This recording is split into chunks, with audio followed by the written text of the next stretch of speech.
Allez, dans cette vidéo, j'aimerais vous parler d'un gros problème que les gens ont et qui les empêche justement de réaliser leurs rêves. Ce gros problème, c'est que le temps qu'il y a entre le moment où ils se disent « je devrais faire un truc » et où ils le font vraiment, prend juste beaucoup trop de temps. Chez la majorité des gens, surtout pour des décisions importantes comme des décisions qui pourraient changer votre vie, qui pourraient vous permettre de vivre votre vie comme vous l'entendez ou réaliser vos projets les plus importants pour vous, ça se compte en mois, voire ça se compte en années.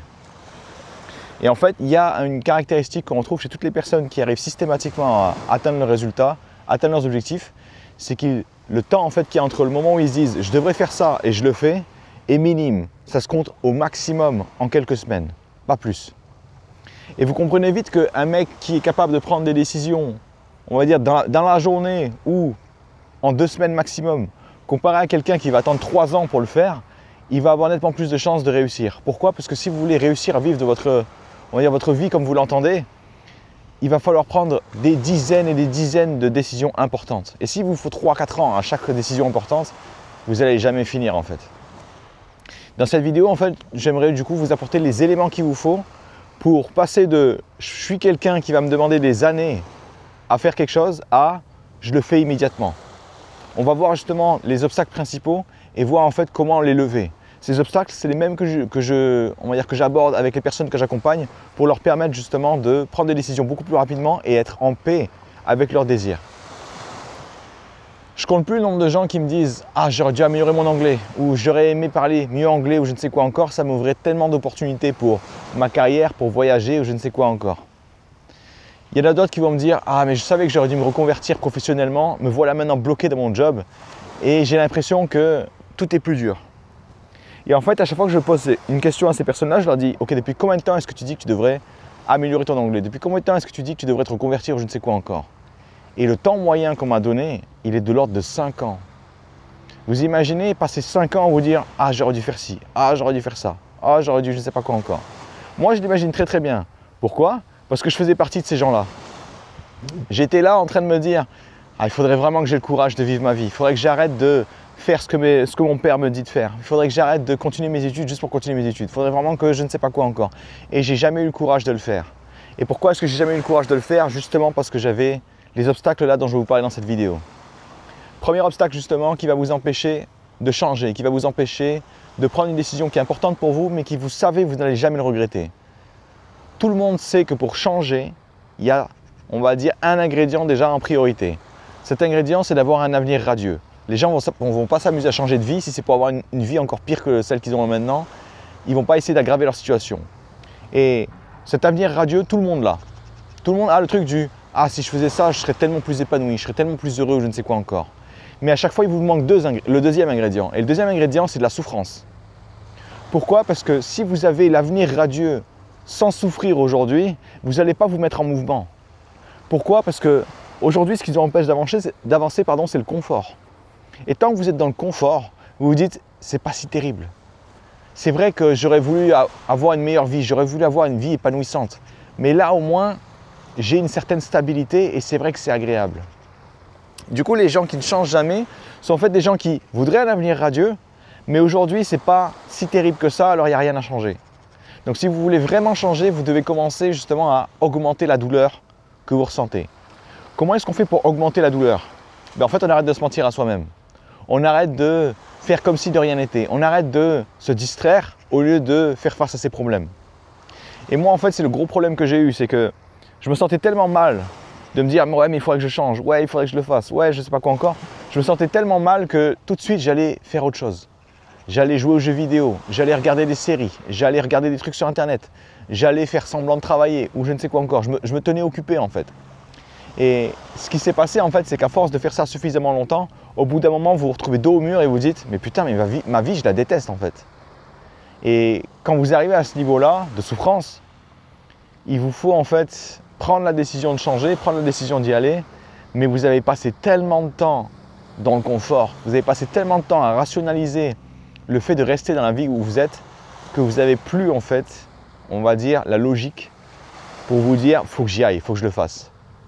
Et vous allez vous retrouver alors à souffrir énormément pour rien. À la place, ce que vous devez faire quand vous avez cette souffrance qui arrive pour dire « Ah putain, mais ma vie en fait elle n'est pas terrible ». Ben là justement, appuyez encore dessus. Appuyez suffisamment dessus pour vous donner l'envie, l'impulsion de dire c'est bon, je change maintenant. Comment est-ce qu'on fait ça? Imagine ma vie, c'est pareil dans 10 ans. Imagine dans 20 ans, j'ai toujours pas réalisé la moindre chose qui est importante pour moi. Imagine, je vais mourir avec le regret d'avoir vécu une vie qui n'est même pas la mienne. Imagine, je vais me dire juste avant de crever, putain, j'aurais tellement aimé faire au moins un truc pour moi. À chaque fois que je pensais à ça, la souffrance, elle augmentait, elle augmentait, elle augmentait, jusqu'au moment où elle était insupportable et que je me disais, maintenant il faut changer. Donc le premier obstacle en fait qui vous empêche de changer, c'est que vous avez appris à fuir la souffrance au lieu d'y faire face. Donc il faut bien 2 ingrédients pour changer quelqu'un, pour changer une personne. Il faut d'abord l'avenir radieux, ça tout le monde l'a, et le deuxième, il faut de la souffrance. La souffrance en fait vous donne l'impulsion pour dire « Ok, il faut que ça change ». Le problème c'est que si vous avez juste la souffrance, vous n'avez pas l'avenir radieux, vous ne savez pas dans quelle direction il faut aller une fois que vous avez changé. Du coup vous allez revenir sur place. Donc il vous faut bien les 2 ingrédients. C'est juste que le premier, étant donné qu'il est beaucoup plus agréable, tout le monde l'a. Le deuxième obstacle qui vous empêchera de vraiment sauter le pas, c'est que vous allez vous poser les mauvaises questions. Vous allez vous poser des questions du type que j'appelle comment au lieu du type pourquoi. Une question du type comment, c'est est-ce que je vais à droite ou est-ce que je vais à gauche? Imaginons en fait, on se rencontre dans la rue et que je suis perdu et je vous dis désolé mais en fait je suis complètement perdu. Est-ce que je dois aller à droite ou est-ce que je dois aller à gauche? En fait vous ne pourrez pas me répondre tant que vous ne saurez pas où est-ce que je veux aller. Ah tu veux aller à la banque? Ok c'est à droite. Ah tu veux aller au cinéma? Le cinéma c'est à gauche. Et le problème que vous avez en fait, c'est que vous n'arrêtez pas de vous demander est-ce que je vais à droite ou est-ce que je vais à gauche? Est-ce que je vais me reconvertir ou pas? Est-ce que je vais apprendre l'anglais ou pas? Est-ce que je vais changer de vie ou pas? Est-ce que je vais avoir le courage de faire ce qui est important pour moi ou pas? Et quand vous allez vous poser des questions de merde comme ça, est-ce que je vais à gauche ou est-ce que je vais à droite? Est-ce que je fais une reconversion ou pas? Dans votre tête, vous aurez juste une longue liste, on va dire, de pour et de contre qui vont se battre en duel. Et en fait, à l'école, on vous a appris que pour prendre une décision, il faut faire justement cette liste de pour et de contre. Sauf que c'est le pire conseil qu'on puisse vous donner. Pourquoi? Parce que l'être humain n'est pas logique. Vous avez, je pense, déjà fait cette liste. Vous avez une liste, on va dire, vous avez des éléments, on va dire 50 éléments pour, il faut y aller, etc. Vous avez 3 contre et pourtant vous n'allez pas le faire. Pourquoi? Parce que vous n'êtes pas logique. L'être humain n'est pas logique. L'être humain est émotionnel. Si dans les 50 éléments pour, il y a du plaisir, mais pas tant que ça, et dans les contres, il y a des trucs qui vous terrorisent, vous n'allez pas le faire. Donc au lieu de vous poser ces questions, comment? Est-ce que je vais à gauche? Est-ce que je vais à droite? Est-ce que je le fais? Est-ce que je ne le fais pas? Et donc là, vous êtes bloqué avec votre liste de pour et de contre. Posez-vous plutôt les questions pourquoi ou plutôt pour plus loin quoi? Dans quel but? Quand je me suis rappelé mon véritable but, je ne veux pas vivre une vie qui n'est pas la mienne. Je ne veux pas, on va dire, regretter d'avoir une vie misérable. Je ne veux pas passer à côté de ma vie. Je ne veux pas vivre la vie que les autres ont décidé pour moi sous prétexte qu'ils pensaient avoir la bonne solution. Je ne veux pas être médiocre comme les gens en fait qui vont refuser de croire en leurs rêves alors qu'ils n'ont même pas essayé. Quand je me dis tout de suite ça, quand je me donne les raisons pour lesquelles je dois absolument le faire, j'ai aucune raison de rester dans un boulot de merde en fait, surtout si je l'aime pas quoi.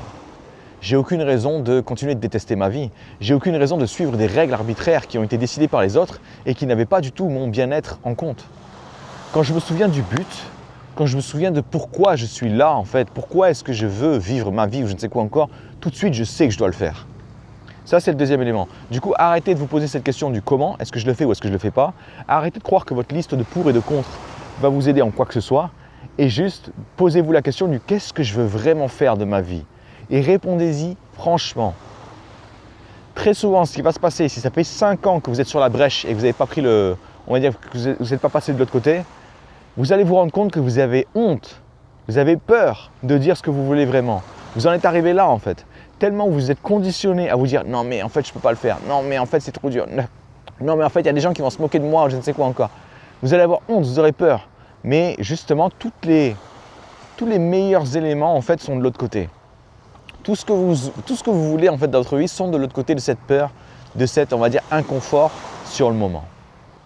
Troisième élément qui va vous empêcher de, on va dire, prendre cette décision, de lancer vos projets, de vous, on va dire, de vous donner une véritable chance d'être heureux. Là, pour cet obstacle-là, je vais utiliser une cliente en fait que j'accompagnais et qui illustre très bien le problème dont je vais vous parler. Le problème qu'elle avait, c'est qu'en fait, elle voulait se reconvertir et devenir pâtissière, alors qu'à la base, elle était comptable. Je sais, ça n'a rien à voir. Et justement, en fait, ce qui l'empêchait de vraiment sauter le pas, c'était qu'elle se focalisait uniquement sur la fin. Bah ouais, ok, j'aurai une pâtisserie, mais il faudrait que je fasse des pâtisseries très tôt le matin. J'aurai comment ça s'appelle, des journées pas possibles, ce sera des journées extrêmement longues. Je suis pas sûr que ça va marcher tout de suite, parce qu'en plus elle est comptable. Donc des entreprises qui coulent, des entreprises qui, on va dire, s'en sortent pas ou je ne sais quoi encore, c'est vraiment pas ce qui manquait dans sa tête. Et ce qui se passait en fait, c'est qu'elle se focalisait uniquement sur le résultat final. Ok, je suis pâtissière, j'ai une pâtisserie à moi, je dois faire de la pub, je dois faire de la communication, je dois faire de la vente. En gros, elle était en train de se focaliser sur ce qui se passerait à la fin au lieu de tout le processus. Et c'est là que je lui ai dit, ok, j'aimerais que tu oublies complètement la fin, j'aimerais que tu oublies complètement ce qui va se passer, on va dire pendant une étape de ta vie où ça va être assez difficile. Et je veux que tu me dises en fait pourquoi c'est si important pour toi, ne serait-ce que de te lancer. Pourquoi est-ce que pendant tout le processus où tu vas devenir une pâtissière, ça va être génial. Et elle a commencé en fait à me raconter que sa fille était toute petite, encore elle avait 1 an à l'époque, et elle voulait faire plein de premières fois avec elle. Elle voulait faire une première tarte aux pommes avec elle, elle voulait faire un premier tiramisu avec elle, elle voulait faire des petits gâteaux avec elle, elle voulait cuisiner avec elle, elle voulait vraiment que sa fille adore cuisiner, adore, on va dire, préparer des gâteaux, je ne sais quoi encore, comme elle adore ça. Alors elle a commencé en fait à imaginer toutes les premières fois qu'elle aurait avec sa fille.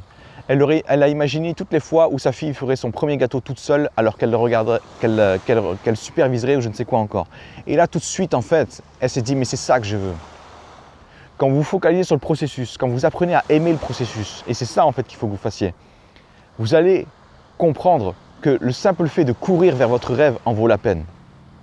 Évidemment, moi quand j'ai commencé à vivre quand je voulais vivre de mon rêve, je voulais vivre la vie que je voulais, j'ai appris plein de choses, j'ai fait plein de formations, etc. Et ce qui s'est passé en fait, c'est qu'à chaque fois que j'apprenais quelque chose de nouveau, j'imaginais le nombre de gens que je pourrais aider avec les concepts que j'ai appris.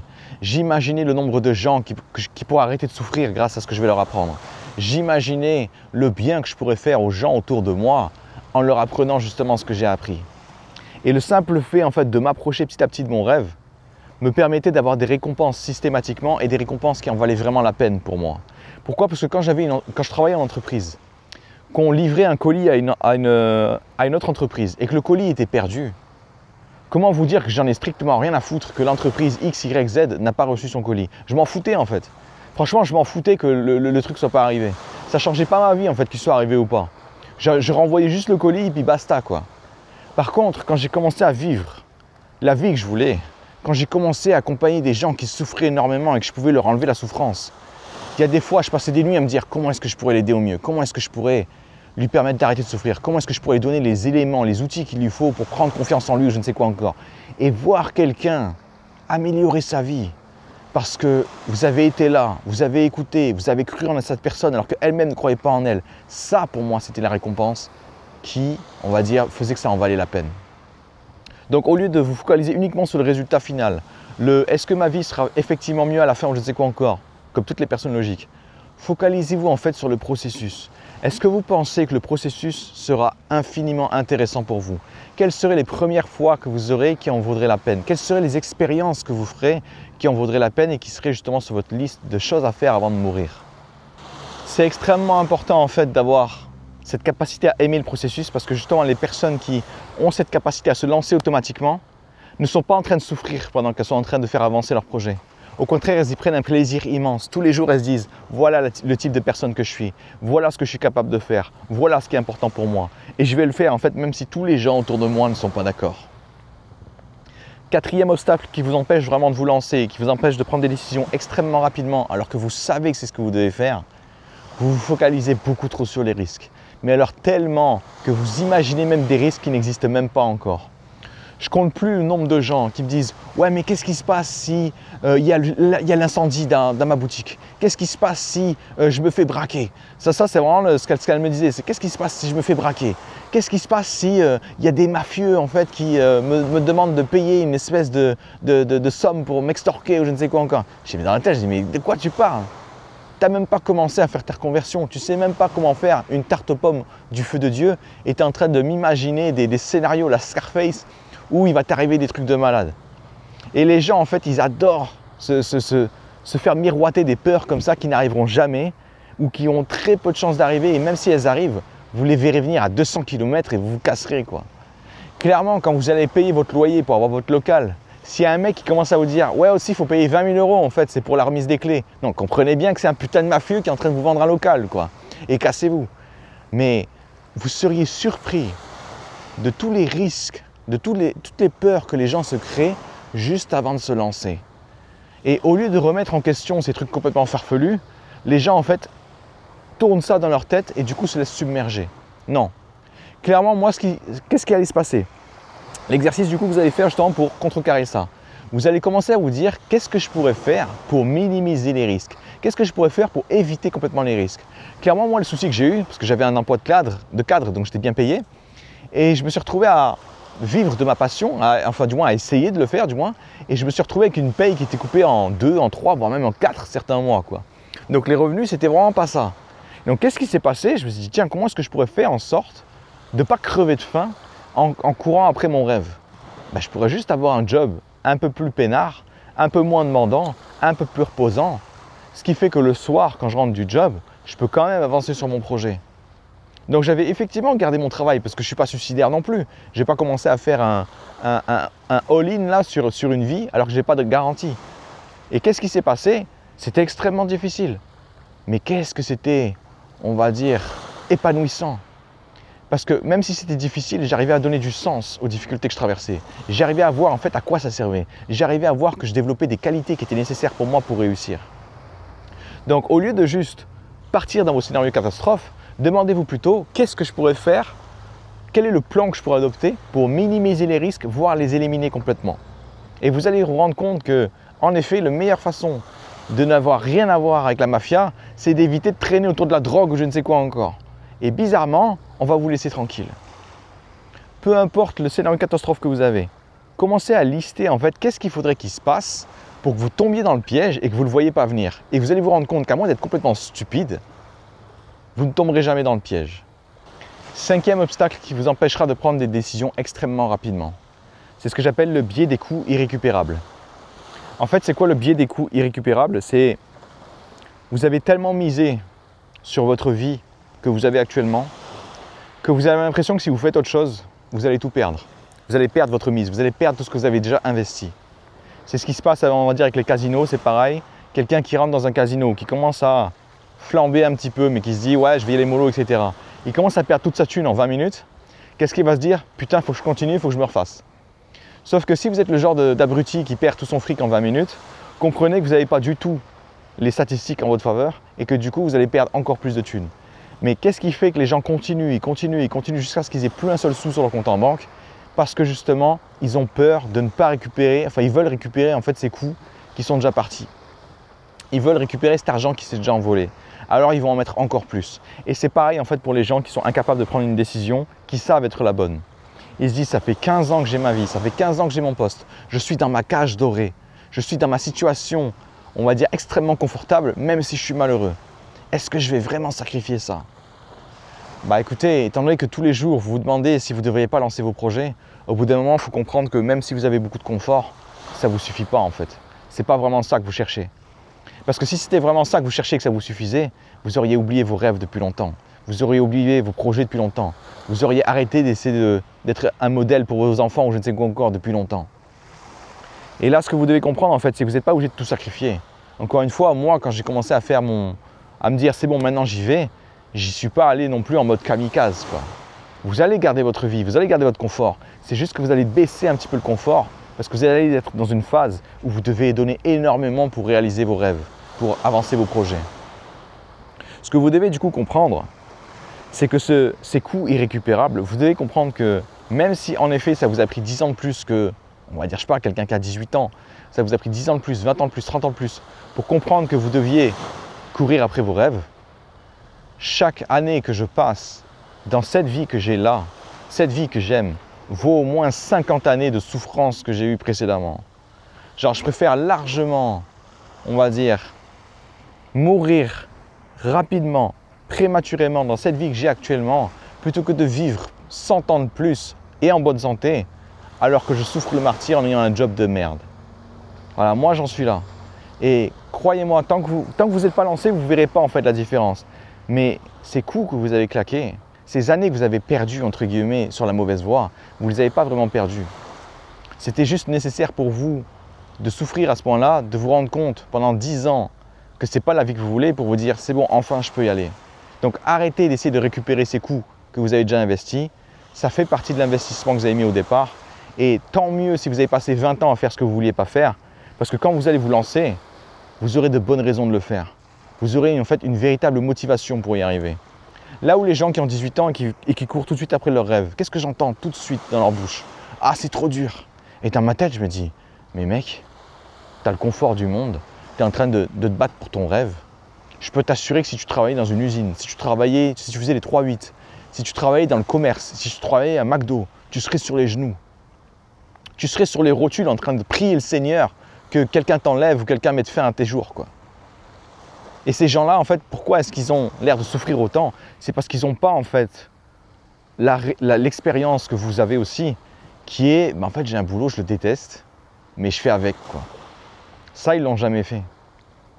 Donc, ne pensez pas que vous n'allez pas avoir de qualité parce que, justement, vous n'avez pas pris les meilleurs tournants, on va dire, très, très tôt dans votre vie. Bien au contraire. Si aujourd'hui, j'ai une volonté de faire pour atteindre mes objectifs, c'est parce que j'ai goûté à une vie qui n'est pas la mienne. J'ai vu à quel point c'était horrible pour moi et du coup, il n'y a rien qui me permettra, qui me poussera à retourner là-bas, quoi. Allez, 6e obstacle. Là, je vais aborder un point qui fâche. Le point qui fâche, c'est le suivant. Le 6e obstacle qui vous empêche de prendre une décision extrêmement rapidement, c'est que vous pensez encore qu'il y a un bon moment. Vous pensez encore qu'il y a un moment magique où quand vous allez prendre votre décision, elle sera gratuite. Il n'y aura pas de problème, tout sera bien, tout s'occupera, on va dire, tout sera stable, vous n'aurez rien à faire ou je ne sais quoi encore. Ce moment n'existe jamais. Ce moment n'existe pas, surtout pas pour les éléments, les projets qui sont vraiment importants pour vous. Repensez à tous les moments importants de votre vie. Est-ce que c'était juste le bon moment? Est-ce que les planètes se sont alignées pour que la chose se produise? Ou est-ce que vous, au contraire, vous avez dû faire des efforts monumentaux pour justement pouvoir avoir ce que vous avez, pour justement avoir le moment que vous souhaitiez? À aucun moment, on va dire, le monde m'a servi mon opportunité sur un plateau. À chaque fois, je devais me dire, aujourd'hui, j'ai 24 heures devant moi. Qu'est-ce que je vais faire de ces heures? Avoir le temps, ça n'existe pas. C'est vous, en fait, qui allez décider du temps que vous allez utiliser et comment vous allez l'utiliser. Mais à aucun moment, il y aura, on va dire, le Seigneur qui va vous dire « Ok, aujourd'hui, tu vas réaliser ton rêve ». Il n'y a pas de bon moment. Lancez-vous le plus vite possible. Je ne suis pas en train de vous dire que vous devez vous lancer comme un kamikaze. Encore une fois, moi, quand je me suis lancé, j'avais plus une thune sur mon compte parce que j'avais passé tellement de temps à être dépressif et avoir envie de me flinguer que j'ai commencé à laisser ma vie partir en sucette. Le bon moment pour moi, c'était quand? Imaginez, j'attends le bon moment pour mon rêve. Du coup, je fais quoi pour le reste? J'attends aussi le bon moment? Parce que si pour un truc aussi important, j'attends d'avoir la permission de faire les choses, en fait, je vais attendre très longtemps pour tout le reste aussi. Donc, qu'est-ce que je me suis dit? Ok, c'est justement parce que j'ai plus une thune sur mon compte en banque que je dois me lancer. Et évidemment, j'avais plein de choses à faire, hein. Je devais trouver un travail qui irait avec la poursuite de mon rêve. Il aurait fallu aussi que je gère mon père qui n'était pas d'accord avec ma décision de changer de vie. Il aurait fallu que je gère tous ces problèmes d'argent que j'avais accumulés et qui justement m'ont empêché d'être serein. Si moi j'ai réussi à me lancer dans les pires conditions possibles, je peux vous assurer que vous pourrez vous lancer alors que vous avez un tout petit peu plus de confort. Donc oubliez ce mythe du bon moment, arrêtez de croire qu'il existe un moment magique où tout sera gratuit, où tout sera facile. C'est justement parce que c'est difficile que ça a de la valeur. C'est justement parce que c'est difficile que très peu de gens arrivent à le faire. C'est justement parce que c'est difficile que quand vous allez y arriver, le goût que vous aurez dans la bouche sera tellement sucré que vous vous direz « mais putain, mais je ne veux plus m'arrêter, quoi. Je veux rester là-dessus tout le temps ». Enfin, il y a un dernier obstacle qui va vous empêcher de prendre une décision très rapidement. Et il va rejoindre un petit peu le biais des coûts irrécupérables. Mais lui, il est un peu plus dans la nuance, dans le sens où là, c'est le biais du statu quo. Les gens préfèrent être dans une situation horrible mais qu'ils connaissent, plutôt que d'être dans une situation inconnue et qui pourrait être meilleure. Autrement dit, les gens vont, on va dire, seront apeurés à l'idée de l'inconnu, de ne pas avoir de certitude, de ne pas avoir d'assurance, alors qu'à côté, ils ont l'assurance d'avoir une vie de merde. Je comprends tout à fait ce délire, j'avais exactement le même problème. Et c'est vrai que quand, on va dire, quand vous avez une certitude sur comment vont se passer les choses. Je me souviens quand j'étais dépressif, c'était ça qui me maintenait dans la dépression, hein. J'avais peur d'aller mieux parce que je me dis merde, mais si je vais mieux, il va falloir que je fasse plein de choses. Alors que là, au moins, si je suis dépressif, J'ai une excuse pour rester là où je suis. Et puis en plus, je sais le gérer. Enfin, jusqu'au moment où j'essaie de me tuer. Mais sur le coup, je me disais, je savais le gérer. J'étais pas si mal que ça. Et j'arrêtais pas de me dire, cette situation où je suis n'est pas si terrible. Cette situation où je suis n'est pas si terrible. Et comment est-ce qu'on fait pour détruire en fait ce biais du statu quo, ce biais du mais qu'est-ce qui pourrait se passer si, on va dire, si je sautais le pas ou je ne sais quoi encore, en fait vous allez le faire, mais là aussi vous allez le faire petit à petit. Pourquoi? Parce qu'une peur, vous ne pouvez pas juste raisonner avec. Il faut en fait la confronter tout de suite. Une peur est en fait irrationnelle, ça ne repose pas sur de la logique. Ah ouais, mais imagine, c'est pire que ce que j'ai maintenant. Mec, tu es en train de penser à te suicider tous les jours. Tu crois vraiment que ça peut être pire? Eh ben, dans ma tête, je me disais que oui. Pourquoi? Parce que la peur, en fait, vous fait perdre toute lucidité. Donc, comment est-ce que vous faites pour détruire cette peur? Comment vous faites pour sortir du statu quo? Vous allez vous lancer dans vos projets, mais petit à petit, commencez par les projets simples. Rendez-vous compte que vous ne perdez absolument rien. Rendez-vous compte que même si vous échouez 5 ou 6 fois d'affilée, vous êtes toujours en vie. Vous avez toujours vos bras, vos jambes. Et tout ce que vous allez faire ensuite, c'est monter crescendo en intensité. Ces 7 obstacles, ce sont les obstacles qui vous empêchent de prendre des décisions extrêmement rapidement. Idéalement, quand vous voulez réaliser vos rêves, vous voulez être capable de prendre des décisions hyper importantes, aller en quelques jours au max. Je vous parlais de quelques semaines pour les gens qui arrivent systématiquement, mais en vrai, c'est vraiment extrêmement rare. La majorité des gens que j'ai vu réussir prennent des décisions instantanément. Pourquoi? Parce qu'ils savent une chose, même si c'est pire que ce qu'ils imaginaient, ils arriveront à trouver une solution. Et pourquoi est-ce que je vous dis que c'est pire que ce qu'ils imaginaient? Parce que quand vous ne vous lancez pas dans un truc, vous ne pouvez pas tout prévoir. Vous vous apprêtez à faire un truc nouveau. Est-ce que vous pensez vraiment que vous allez pouvoir tout anticiper? C'est impossible. Alors ces gens, ils ont compris un truc. Peu importe ce que c'est, si vous avez la capacité d'échouer et d'apprendre de vos échecs, vous trouverez le moyen de réussir, vous trouverez le moyen de vous relever. Donc ça ne sert à rien de passer trop de temps à essayer de faire le plan parfait sur quelque chose que vous ne connaissez même pas. Alors, seconde où vous allez vous lancer, vous allez vous rendre compte que votre plan est déjà obsolète. Donc là, justement, si vous arrivez à mettre en place ces 7 solutions pour contrer ces 7 obstacles que je vous ai préparés ici, vous devriez prendre des décisions extrêmement plus rapidement. Comment est-ce que je le sais? C'est exactement la même procédure que je suis avec les gens que j'accompagne pour leur permettre de se lancer. Pas une seule personne ne regrette sa décision. Est-ce que leur vie était simple? Absolument pas. Elle n'a jamais été aussi difficile. Mais paradoxalement, parce que leur vie était extrêmement difficile mais qu'elle avait du sens, ils n'ont jamais été aussi combatifs. Parce qu'au moins là maintenant, ils avaient une véritable raison de combattre.